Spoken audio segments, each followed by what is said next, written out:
In nomine Patris et Filii et Spiritus Sancti. Amen. Shalom, Alehem. Magandang umaga sa ating lahat, saan man panig ng buong mundo, mga nakikinig at nanonood ngayon. Atin naman pakinggan ang mabuting balita ng Panginoon ayon kay San Juan. Glory to you, Lord Jesus Christ.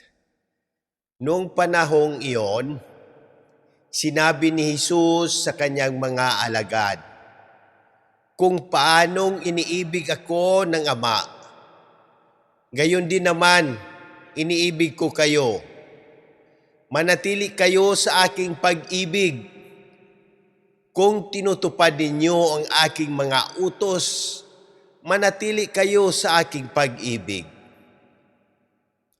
Tulad ko, tinutupad ko ang mga utos ng aking Ama at ako'y nananatili sa kanyang pag-ibig.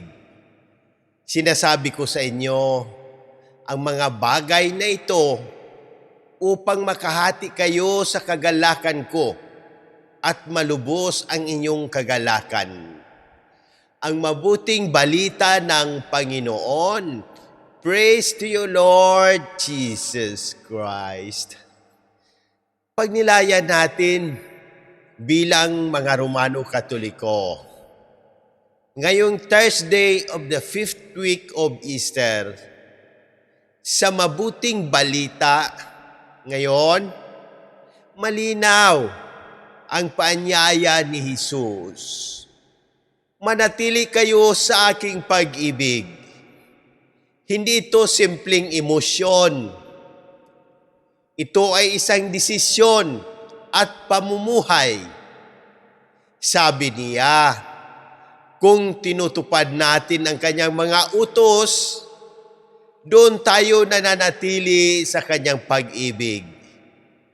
Ibig sabihin, ang tunay na pag-ibig kay Kristo ay nakikita sa gawa, hindi lang sa salita.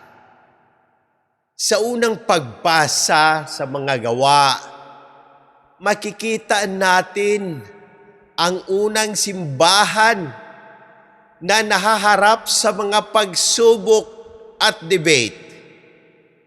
Ngunit sa gabay ng Espiritu Santo, pinili nila ang pagkakaisa at awa. Hindi pagpapahirap sa kapwa.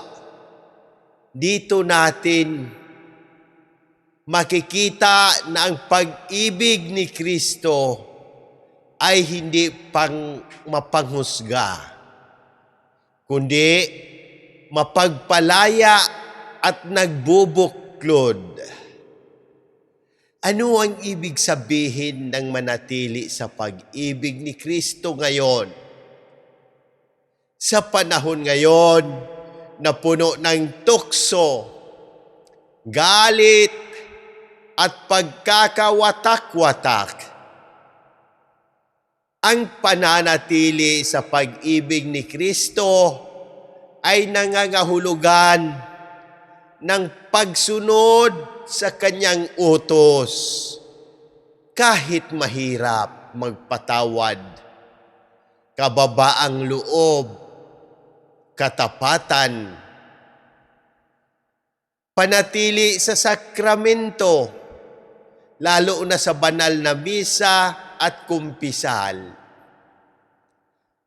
Ang pagmamahal sa kapwa, kahit hindi ka mahal o naiintindihan, pagtitiwala sa Diyos, kahit hindi mo siya nakikita.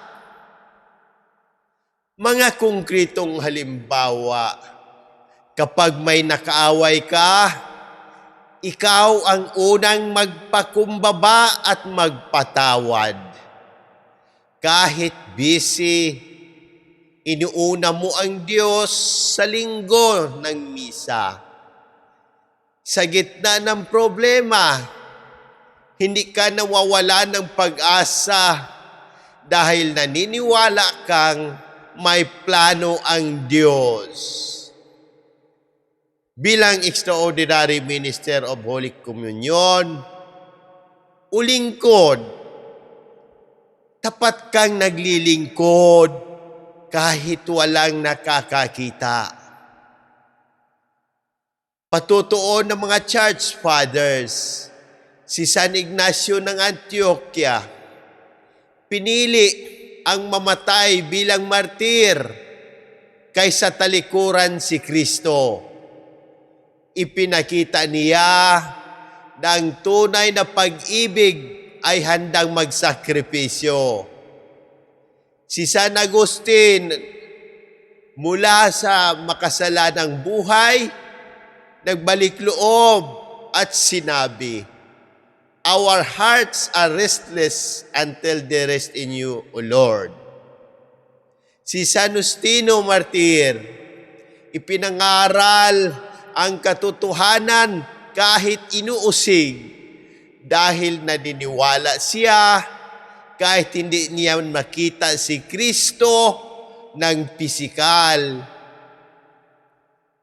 Ipinapakita nila na ang pananatili sa pag-ibig ni Kristo ay katapatan hanggang wakas, kahit may hirap o pag-uusig. Bilang Romano Katoliko, ano ang tamang nating gawin? Mamuhay sa grasya, iwasan ang kasalanan, magpakabanal, tanggapin at ipamuhay ang 7 sakramento, ibahagi ang salita ng Diyos sa pamilya, sa group chat, sa trabaho, sa social media. Magdasal araw-araw. Hindi lang para sa iba, maging saksi ng pag-ibig. Hindi mapanira, kundi mapag-angat ng kapwa. Manalangin tayo. Panginoong Hesus, salamat sa iyong dakilang pag-ibig. Turuan mo kaming manatili sa iyong pag-ibig sa pamamagitan ng pagsunod sa iyong mga utos. Palakasin mo ang aming pananampalataya kahit hindi ka namin nakikita. At gawin mo kaming buhay na saksi ng iyong katotohanan sa bawat bayan. Ipinagdarasal namin ang kagalingan ng mga may karamdaman, pisikal, emosyonal at espiritual.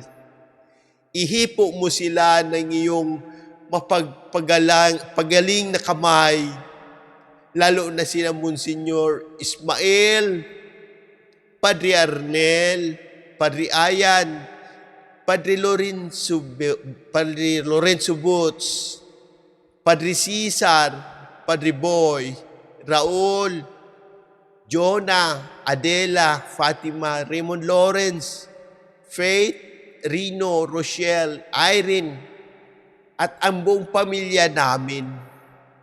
At lahat ng nakabasa, nakinig at nanonood nito. Gabayan mo ang lahat ng kaparian at patnubayan mo ang aming mahal na Santo Papa, Leo XIV, ang mga obispo, aming kura paroko, si Monsignor Claro Caluya, Sister Sara, Jerry Erlinda, at ang buong simbahan.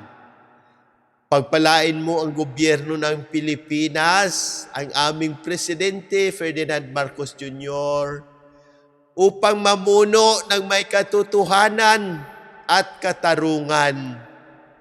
Kaawaan mo ang mga pumanaw, lalo na sina Papa Francisco, Janet Hiram, at ang lahat ng aming idinadalangin sa pamamagitan ng panalangin ng mahal na Inang Maria.